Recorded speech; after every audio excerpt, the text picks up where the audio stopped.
In the quiet suburbs of the Philippines, a loving family opened their hearts and home to an orphan teenager. What followed was a tale of jealousy, manipulation, and calculated revenge that shocked an entire nation. Welcome to today's episode of True Crimes Unfold. Please note that events and scenarios in this video may be graphic for some viewers. Discretion is advised. Details of the videos are taken from actual case files. Before we begin, let us know in the comments where you're listening from, what type of cases you'd like us to cover next, and we'll make sure to add them to our list. And don't forget to subscribe to get new stories as soon as they're released. Now settle in, get ready, and let's begin. Gather around, friends. The fire's getting low, and I've got a story that'll make you question everything you know about family bonds. It's about the darkest kind of betrayal, the kind that comes from someone you've given everything to. December 10th, 2021. It was one of those bright, cheerful Philippine mornings that gave no hint of the horror to come. The kind where sunshine streams through windows in golden ribbons, and the air carries the sweet scent of breakfast being prepared in countless homes. But in one particular house, in a quiet neighborhood where everyone knew everyone, a teenage girl was about to shatter the perfect illusion she'd helped create. Picture this. Cruz Magwad, a respected elementary school teacher, kisses his wife Illa goodbye as they head to work. Their adopted daughter, Janice, calls them mom and dad for the first time that morning. Their hearts soar with joy, unaware that these words are not a milestone of love, but a signal for something far more sinister. Let me take you back 3 months earlier, when the Magwad household was the very picture of familial bliss. Cruz and Illa, their 2 biological children, 16-year-old Louis and 18-year-old Gwen, and the newly adopted daughter, 17-year-old Janice. They lived in a modest home with a small pig farm out back. The kind of place where family photos lined the walls and the smell of home-cooked meals filled the air every evening. But if you looked closer, if you paid attention to the shadows in the corners of those family photos, you'd see something wasn't quite right. In every picture, Janice's eyes held a peculiar gleam. When Gwen and Louis received praise from their parents, the adopted girl's smile never quite reached those eyes. She'd stand in doorways, watching the family interact, her head tilted slightly, like a predator studying its prey. There were signs, of course. There always are, like the time Cruz's emergency fund of some $200 vanished, only to be found hidden in a secret compartment in Janice's backpack. The family chose to see it as a cry for help from a traumatized child. They didn't realize it was just a test, a small experiment to see how far their forgiveness would stretch. Janice's background was a tapestry of tragedy, or so everyone thought. Found alone on a cargo ship at age 8, bouncing between homes as a live-in maid, never knowing the stability of a real family. The Magwads thought they were writing a new chapter in her story. They didn't know they were actually reading from a script she had carefully crafted. In those 3 months, Janice became the perfect daughter. She helped with chores without being asked. She studied with Gwen, laughed at Louis' jokes, and seemed to bloom under the warmth of the Magwad's love. But at night, when the house was quiet, she would sit at her window, scrolling through her phone, messaging someone named Marlin. Their conversations, had anyone seen them, would have frozen the blood in their veins. 7 souls, one message read. God will forgive me if I repent. The timestamp showed 3 a.m., while the family slept peacefully, unaware of the darkness brewing under their roof. But I'm getting ahead of myself. You see, what makes this story truly terrifying isn't just what Janice did. It's how perfectly she played her role. How she made the Magwats believe they were saving her, when all along she was plotting their destruction. Like a wolf in sheep's clothing, she didn't just wear the disguise. She lived it, breathed it, made everyone believe it was real. That bright December morning, when she finally called them Mom and Dad, wasn't the beginning of a new chapter. It was the end of the story she'd let them believe, and the start of a nightmare none of them saw coming. But before I tell you what happened next, let me ask you something. Have you ever looked into someone's eyes and seen nothing looking back? Because that's what Illa Magwad would later say about Janice. Not anger, not hatred, just a void where a soul should be. You know what's fascinating about darkness? It doesn't always come all at once. Sometimes it creeps in so slowly, you don't notice until it's too late. That's how it was with Janice. Let me tell you about the weeks leading up to that fatal December morning. Remember that cargo ship I mentioned? The one where 8-year-old Janice was found? Well, here's something the adoption papers didn't show. She wasn't lost. She wasn't abandoned.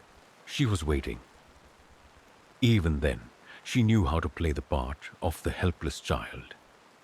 The social workers who found her described a small girl with tear-stained cheeks, clutching a worn teddy bear, the perfect picture of innocence. But there was another side to Janice's story, one that lived in the shadows of her social media accounts, where she maintained contact with her very much alive biological mother, Michelle. You see, while the Mugwarts thought they were giving an orphan a second chance, Janice was orchestrating an elaborate performance. In her private messages with Marlin, a troubled church maintenance boy she'd met through mutual acquaintances, Janice's true nature began to surface. "They treat me like charity," one message read. "Even their love feels like pity." Each message grew darker, more twisted, like watching poison spread through clear water. Let me tell you about a particular night in November, just weeks before the tragedy. Gwen, the eldest Magwad child, woke up around midnight to get a glass of water. As she passed Janice's room, she heard whispering. Through the crack in the door, she saw her adopted sister standing in front of her mirror, practicing something over and over. "Mom, Dad," Janice whispered, tears streaming down her face. But when she wiped them away, Gwen saw something that would haunt her until her final day. A smile. Not the warm, gentle smile they'd grown used to, but something else. Something hollow. The Magwad house itself seemed to sense the growing darkness. Things began to disappear. Small things at first. A kitchen knife here, a baseball bat there. Cruz's antique hammer vanished from his toolbox. When questioned, Janice would help search for hours, offering comforting words and suggestions. No one thought to check the false bottom she'd crafted in her closet. But the most chilling part? The practice runs. Security cameras from neighboring houses would later show Janice testing different routes to and from the house, timing herself, studying the family's routines. She knew exactly when Cruz would be teaching his favorite class, when Illa would be tied up in administrative meetings. The relationship with Marlin deepened during this time. They would meet in the church after hours, their whispered conversations echoing in the empty sanctuary. Marlin, with his own troubled past and growing obsession with Janice, became her willing apprentice. Together, they planned what Janice called her purification, the elimination of everything standing between her and complete possession of the Magwad family's love and resources. In her diary, later found hidden in a hollow Bible, Janice had written something particularly disturbing. 7 souls stand between me and peace. God forgives those who repent, but first, the sacrifice must be made. The pages that followed contained detailed drawings of the house's layout, marked with red X's and timestamps. December arrived like a wolf in sheep's clothing, bringing with it the cheerful buzz of holiday preparations. The Magwads, planning their first Christmas as a complete family, filled the house with decorations and joy. Janice helped bake cookies, hung stockings, and even asked to say grace at dinner. Her performance was flawless. But in the dead of night, when the house slept, she would slip out of bed and practice. Practice walking silently down the hallway. Practice opening doors without a sound. Practice other things.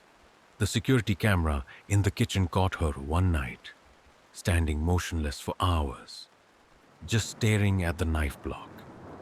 As December 10th approached, there was one final piece to her puzzle. That morning, when she called Cruz and Illa mom and dad for the first time, it wasn't a breakthrough. It was a signal. A text message sent moments later simply read, "It's time." The stage was set. The actors were in place. And as Cruz and Illa drove away that morning, their hearts full of joy at their daughter's apparent emotional breakthrough, they had no way of knowing they had just heard the opening lines of a horror story that would shake their community to its core. But before I tell you about the bloodshed that followed, let me ask you this. Have you ever wondered how many masks a person can wear before they forget their true face? Because what happened next? Well, that's where our story turns from unsettling to truly nightmarish. Now, this is where our story turns dark. Really dark. The kind of darkness that makes you question human nature itself. Let me take you through the events of December 10th, 2021. A day that started with hope and ended in horror. 2:06 p.m. The sun hung high over the Magwad residence, casting deceptively cheerful shadows through the windows. Louis was strumming his guitar in the living room, the melody of a love song floating through the house. Gwen sat nearby, highlighting her medical textbooks, occasionally humming along. Neither noticed the shadow that passed by the window. Marlin, making his final approach. 2:15 p.m., Janice, who had been unusually quiet all morning, received a text message. Just 2 words. "I'm here." She walked to her room, opened her closet, and removed the false bottom she'd crafted weeks ago. Inside lay her tools. Items collected slowly, methodically, over the past months. 2:30 p.m. The first knock at the door was so normal, so innocuous. Louis, ever the welcoming soul, set down his guitar. "I'll get it," he called out, his voice carrying that characteristic warmth he was known for. The security camera would later show his last smile as he opened the door. What happened next was a symphony of violence that I'll spare you the worst details of. But know this. When Marlin entered, He wasn't alone. Two others, their faces covered, pushed their way in. But they weren't strangers. No, they were just Marlin's friends, paid to make it look like a home invasion. Gwen, hearing her brother's sudden cry, ran into the living room, her medical textbook still clutched in her hands, highlighting markers leaving a neon streak across the floor as it fell. She fought. Oh, how she fought. The defensive wounds on her hands would later tell a story of desperate courage. 2:48 p.m. As chaos erupted downstairs, Janice sat in her room, sending that now infamous message to the family group chat. Help! Intruders in the house. But notice the timestamp. Almost 50 minutes after the initial attack began. Notice the emojis she used. The carefully crafted panic. All part of her performance. The living room, once a place of family gatherings and laughter, became a canvas of horror. The investigators would later document every detail. The shattered vases, the blood-stained baseball bat, the knife missing its handle, the overturned furniture. But what struck them most was the precision of it all. This wasn't chaos. It was choreography. 3 p.m. Janice made her social media post crying for help. But here's what the public didn't know. Between her messages, she was directing traffic, telling Marlin where to move, what to take, how to make it look like a robbery gone wrong, all while listening to her siblings' final moments. The evidence would later show that Gwen's last act was trying to reach her sister's room. Her fingerprints were found on the wall leading up the stairs, as if she was trying to warn Janice, to save her. She didn't know that she was climbing towards the architect of her own destruction. 3:30 p.m. Marlin and his accomplices left, taking with them carefully selected items to support the robbery narrative. Janice waited exactly 17 minutes, counting each second, before running to the bathroom. When Cruz would find her later, she would be soaked from the shower, washing away any evidence, she would claim. Washing away her sins, the truth would reveal. But here's the detail that haunts me most. During the investigation, they found Janice's phone had been recording the entire time. Not for evidence, not for memory, but as a trophy. The audio file was never released to the public, but those who heard it spoke of something chilling. In the background, beneath the chaos, someone was humming a lullaby. Cruz Magwad's arrival home would mark the beginning of the next phase, the discovery. But before we get to that part of our tale, let me share something the investigators found in Janice's diary, written just hours before the attack. Today, they called me daughter. Today, I'll make sure I'm their only one. The sun was still shining when Cruz pulled into his driveway. Birds were still singing. The world outside had no idea that inside those walls, everything had changed. But that, my friends, is where our story turns even darker. The thing about truth, it's like a body in a shallow grave. No matter how well you think you've buried it, pieces always find their way to the surface. Let me tell you about the investigation that followed. Cruz's discovery of his children's bodies was just the beginning. As police tape went up around the Magwad residence, turning a home into a crime scene, investigators began to notice inconsistencies. First were the weapons: a blood-stained baseball bat, kitchen knives, a hammer, all family possessions. Strange choice for random burglars to use, wouldn't you say? Professional criminals typically bring their own tools. But these were personal weapons. chosen for their familiarity. Then there was the brutality. 51 stab wounds on Louis's body. Gwen's face deliberately mutilated. The missing ear, a trophy taken. One detective, a 20-year veteran, had to step outside when he saw the crime scene photos. "This isn't robbery," he said. "This is rage. Personal rage." But it was the bathroom that first made them suspicious.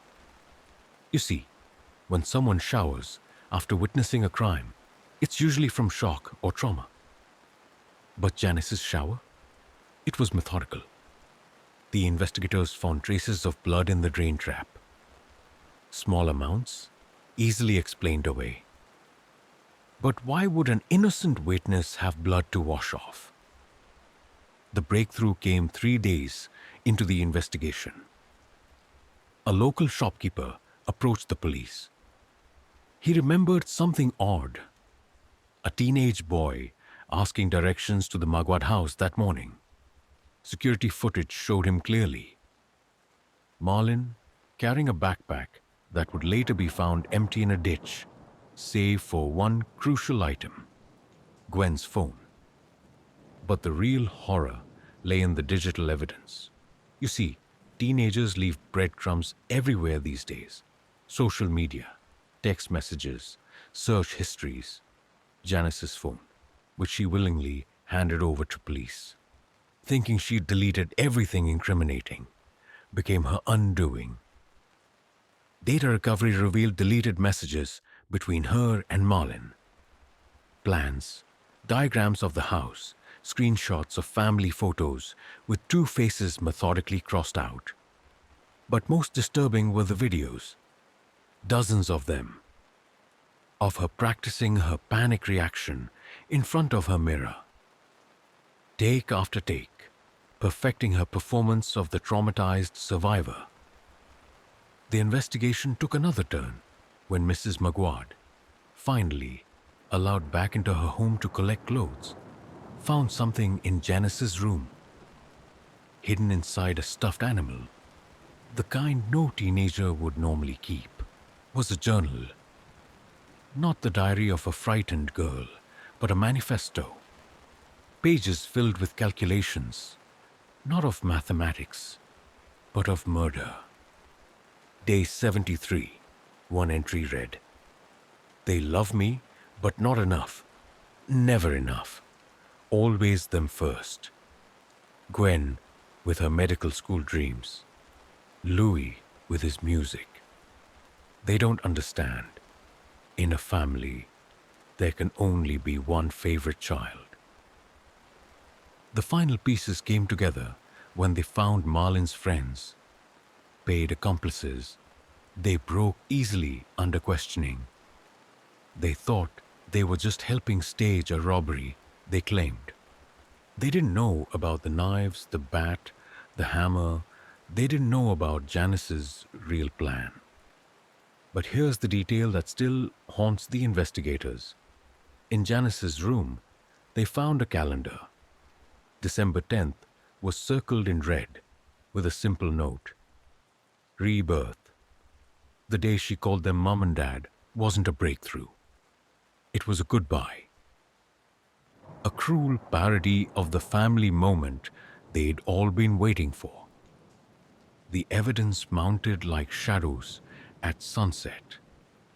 Each new discovery darker than the last. But the true horror wasn't in what they found. It was in what it revealed about the human capacity for deception, about how well monsters can wear the mask of innocence. But before I tell you about the trial that followed, about how justice finally caught up with Janice and Marlin, let me share one last detail that the official reports never mentioned. In that stuffed animal, alongside the journal, they found something else. A family photo, taken just weeks before. Everyone was smiling. Everyone looked happy. But Janice had modified it, carefully cutting out every face except her own. They say the hardest part of any tragedy is the aftermath. The moment when the police tape comes down, the cameras leave, and those left behind have to somehow find a way to live with what happened. But in this case, the aftermath held horrors all its own. The trial was set for early January 2022. Due to their ages, both Janice and Marlon were tried as juveniles, a fact that would later spark public outrage. But it was during pre-trial psychological evaluation that the true depth of Janice's nature emerged. The court-appointed psychiatrist found something chilling. Not the presence of mental illness, but its absence. No trauma response, no dissociation, just clear, calculated intent. Patient shows remarkable clarity about her actions, the report read. She speaks of the murders not with remorse or pleasure, but with the detachment of someone describing a mundane task. When asked about her motivations, she simply stated, "In nature, when resources are limited, the strongest survive." The trial itself was closed to the public, but those who were present speak of something unsettling. Throughout the proceedings, Janice maintained perfect composure, breaking character only once, when Cruz and Illa Maguad took the stand. For a brief moment, observers say, her mask slipped, revealing not anger or hatred, but something worse, satisfaction. The sentences came down like hammer blows. 10 years for assaulting Gwen, 22 years for murdering Louis. But here's where the story takes its final dark turn. The juvenile detention system, designed for rehabilitation, wasn't prepared for someone like Janice. 3 weeks into her incarceration, Illa Maguad requested a meeting with her adopted daughter. The guards would later say they tried to talk her out of it. But Illa, still searching for answers, still trying to understand, insisted. What happened in that visiting room? Well, let me share Illa's own words from her interview afterward. I looked into her eyes, searching for the girl we'd loved, the child we'd tried to save. But what looked back at me? It wasn't human. She smiled. Not her practiced perfect smile, but something else. And she said, I would do it all again. Because now, you'll never forget me. The case files note that Janice keeps a calendar in her cell. Every December 10th is marked with a small star. The guards have learned not to ask why, but one reported hearing her humming on those days. The same lullaby that played in the background of her trophy recording. Cruz and Illa Maguad left their home behind, unable to live with the echoes of what happened there. The house stands empty now, though neighbors say they sometimes see lights in Janice's old room at night. Police investigations find nothing, of course, just shadows and memories. But here's the detail that haunts me most, the one I've saved for last. When they cleared out Janice's juvenile detention cell for routine inspection last month, they found something scratched into the wall behind her bed. Not a message of remorse, not a plea for forgiveness, but a simple tally mark. And next to it, in small, neat letters, first family complete, 6 more to go. They say the most terrifying monsters are the ones that look just like us. The ones that can smile and laugh and say, I love you, while plotting unspeakable things. The Maguad case reminds us that sometimes the greatest horror isn't in what we can see, but in what we can't. The darkness that lives behind innocent eyes. So tonight, when you go home, when you lock your doors and check on your sleeping children, Remember this. Sometimes the monsters don't hide under the bed.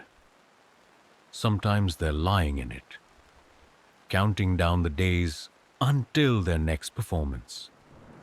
And somewhere, in a juvenile detention center, a girl who was never really an orphan watches the calendar, plans her appeal, and waits.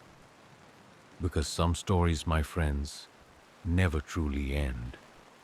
They just wait for the next chapter.